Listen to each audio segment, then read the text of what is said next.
that, before Christmas, TfL threatened to use reserve powers to force the introduction of ULEZ equipment onto borough roads. But at the Budget and Performance Committee on the 4th of January, the TfL Commissioner spoke about that and said that, and I quote, "You could end up with scenarios where one part of London does not have cameras and does not have enforcement."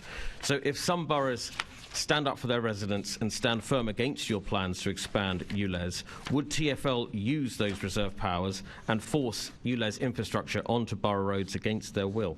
I think TfL will explore all avenues open to them. I don't want to talk in hypotheticals. TfL are speaking to all the boroughs, and I'm hoping that leads to a resolution. So you say that good progress has been made so far on installing cameras. I understand that around 2,750 cameras are needed for the whole scheme to be implemented. Can you tell us how many cameras so far have been installed?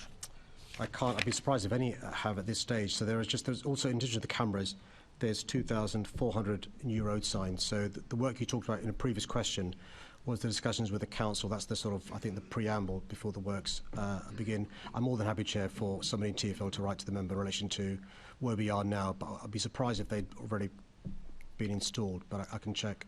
That would be useful. There are pictures of cameras going up across London. Maybe they're unrelated. But if you could write to me with the number that have been installed so far, if any, also details of when those cameras were ordered would be very helpful as well, if possible. Sure. Excellent. Thank you. That's all from me. Thank you, Chair.